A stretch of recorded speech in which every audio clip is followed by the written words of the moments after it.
after that.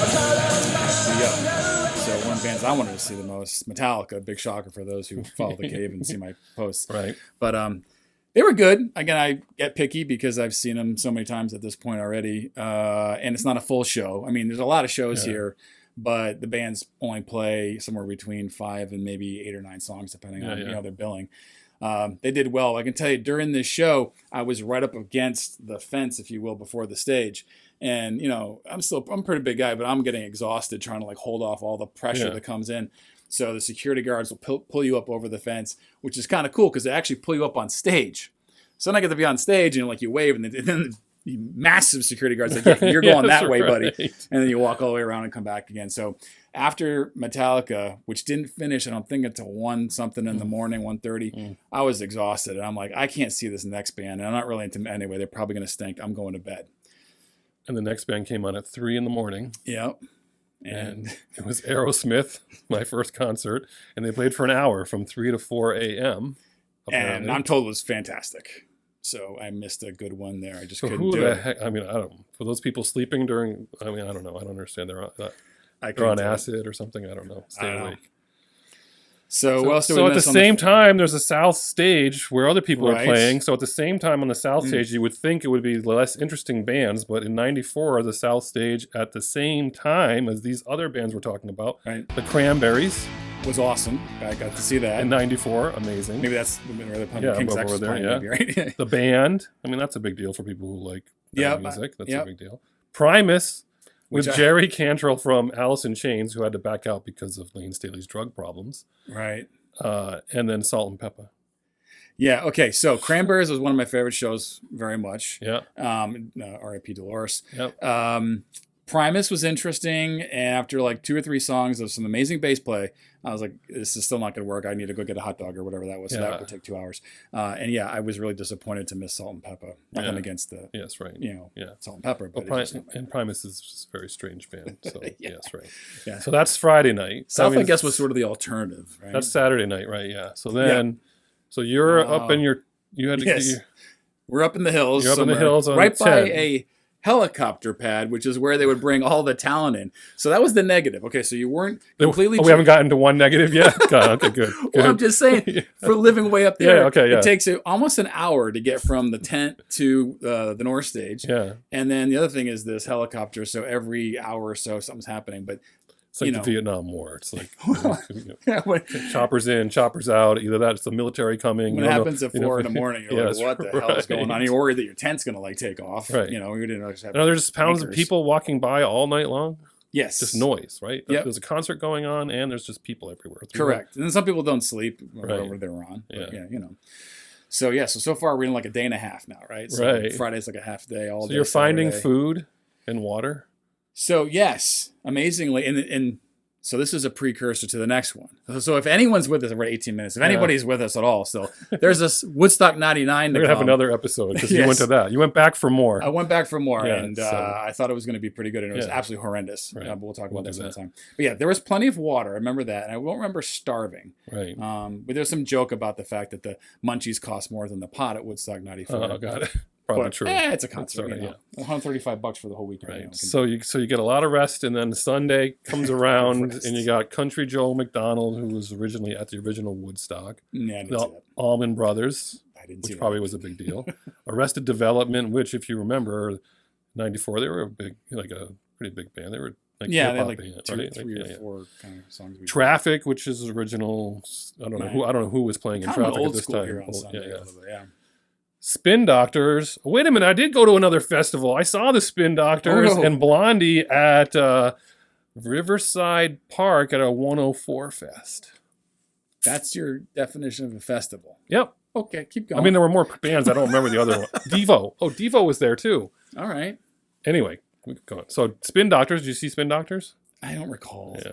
Porno for Pyros. That rings a bell, That's right? a spin-off of... Jane's Addiction. Jane's Addiction. Right. Yeah. I kind of remember him, being an interesting character on stage. Yep. Yes. And then Red Hot Chili Peppers, which begrudgingly I was not a big fan. Yes, right. Yeah. And then Bob Dylan was in there somewhere. He was 90 minutes late, but he was so he was supposed to play the original and didn't, but he did play. Apparently what he did was really good. I read. Did you see Bob Dylan? No. Okay. Yeah. Didn't see that. So really, you're getting towards the end. The South Stage was okay. So Green Day. So Green Day ended up on the South Stage, right? By the way, alternative music, I think, is what they were doing. Well, I don't know, because it sounds like they were trying to. Anyway, Green Day, amazing. So they were great. Yeah. And there's a great stories if you read about it online how the bassist was attacked by a security guard and ended up breaking his teeth and something with his arm. The band got into a fighting match with the crowd associated with throwing, slings of mud and dirt. I don't even know how they played music. They're just like Nine Inch Nails. Yeah. These guys, you look at the video, he's trying to play his guitar and the mud is hitting him and the whole 9 yards. But they actually still sounded pretty good. So that was a lot of fun and that was a good show. Yeah. So that's another part you'll read about is famous is the mud fight during Green Day in '94. Okay. Paul Rogers was on there with Slash, Neil Sean of Journey, Jason Bonham. Almost a super group. Big dude. Yeah, super group.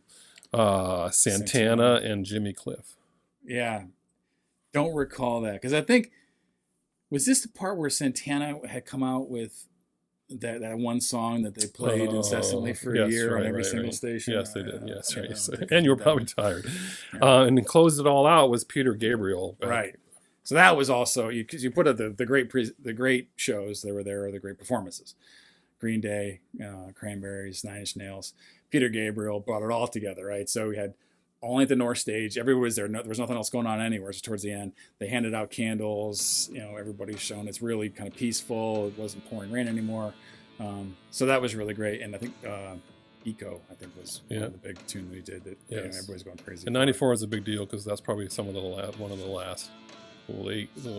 last great Peter Gabriel concerts because he's kind of dropped out a little bit after that. I remember looking at the bill thinking, this is how they're going to end the show, and then you sort of get it. Again, I didn't have a deep appreciation for some of the stuff at the time. So, yeah.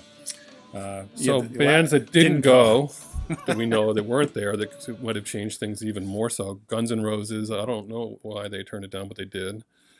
Johnny Cash. Yeah.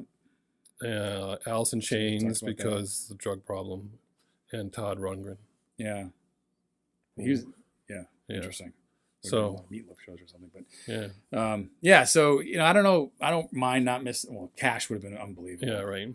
Yeah, I forget the story. Guns N' Roses in '94 probably would have been pretty good. Yeah, because I saw him in '92. That was '92 was Use Your Illusion 1 and 2 was '91 and '92. Did you see that in Foxborough?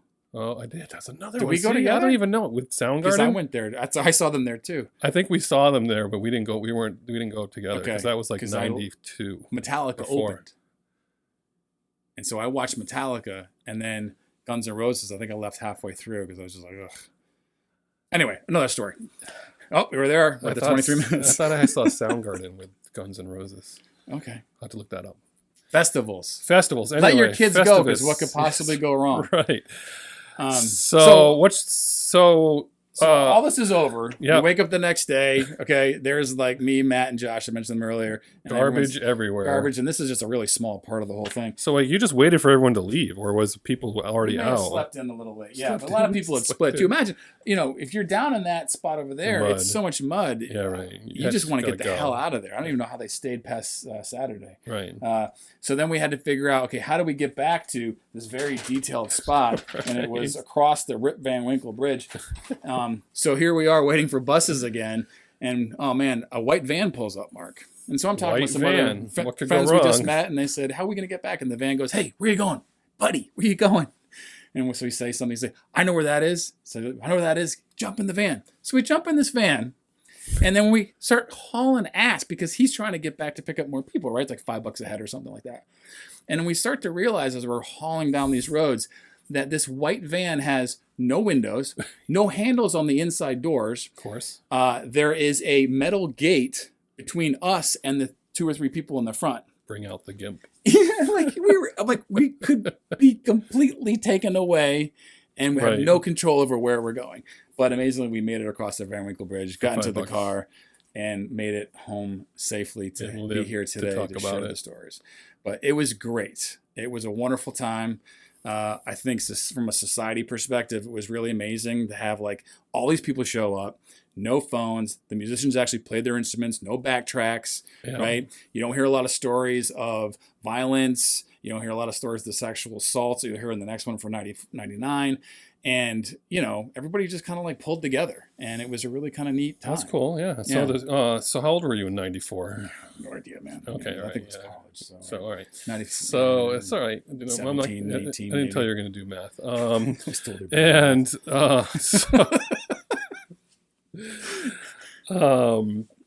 So I mean, overall, you'd say, yeah, it was great, right? It was great. It was a fantastic time, bonding experience, all the kind of great things I talked about. Kind of some cool learning, independent stuff we got to do. But the next time we are here at the mic, I will talk about 99. That's a different story. Oh, a shit show. All right, so we're going to look forward to that. Yeah. So the documentary. Oh, right. You watched the documentary? I watched some of it over the past 2 weeks since we said we were going to finally do this. And is it do it justice? It's good, but it's hard, right? So they have 1 or 2 songs of each of these folks we just talked about. It's 2.5 hours long. We'll put the link on the thing. It's great. Just zip to the bands that you want to see. I think it does a pretty good job. It's not like the Woodstock original documentary that really interviews a lot of people and that kind of stuff. It's more like just a lot of music videos. Are there what's going on? Are there YouTube links to full performances of those shows from people, or not really? Because they don't have video cameras. So I think it's like whatever. So you can't watch like the whole Nine Inch Nails set from Woodstock '94 because nobody's going to record it, right? And they didn't do it professionally or anything. Correct. I don't even know if you have that for 99, but that's interesting. You mentioned that. I don't know where's the tapes. They must have been filming it. Yeah. So the question is, what happened to all that? Right. Yeah. So anything that we missed, ask questions. I'd be happy and comment thrilled below. to comment. Yeah. Yep. We're at 26 minutes. Record. We didn't even talk about a song of the day, but you can't really do a song of the day. So we're just going to post a bunch of links to some of the songs below. But if you had to think about a performance of a song from somebody, do you remember a particular song from somebody? So I would go with Peter Gabriel Beat Goat. I don't even know if it's in that video, but that was the one that I thought, again, it was like the end of the that song show, is very powerful, and all the candles and all that stuff. Right. I mean, again, Nine Inch Nails, Cranberries, Green Day, great performances, not their best necessarily musically because they're doing the best that they can, being mud thrown at them. Yes. But get excitement and all that kind of good stuff. Yeah. So again, that video has like all the breaks of all the music, so you can look at any band you want. So it's a cool link to check out. Nice. So we're going to post all kinds of stuff. This is going to take a while for me to edit, to add pictures in the show, but we're going to also I'm going to scan some of your actual photos from the concert, and we're going to post links to stuff below that too. So people check it out. Was anyone who are watching this, anyone else at Woodstock 94 that want to add your experiences, comment below. 350,000 people, so hopefully somebody. 350,000. I get it. I thought 60,000 was a lot at Foxborough for Pink Floyd. We're talking 350,000. Anyway. In that backyard show you talked about before, That's right. 50, 60 people should have. That's right, exactly. All right, man, that was good. We do one take here in the cave. I think we did pretty darn good, right? A lot to cover. Yeah. So Paul Chabot with in the cave. I love talking to Paul. We're going to bring him back for another Woodstock and some Octane Fridays. We're going to try to boost Octane Friday because it's you and me on Octane Friday. That's it. And a few other 99 guys. Probably is an Octane Friday. Mike and Frank, you're out there. I know you guys, you're doing your best out there too. But that's really it. Yeah. Shout out to those guys. Yeah. Perfect. All right. So have a good one, everybody. Whatever you're doing, I hope it involves music. And as usual, we'll catch you on the flip side.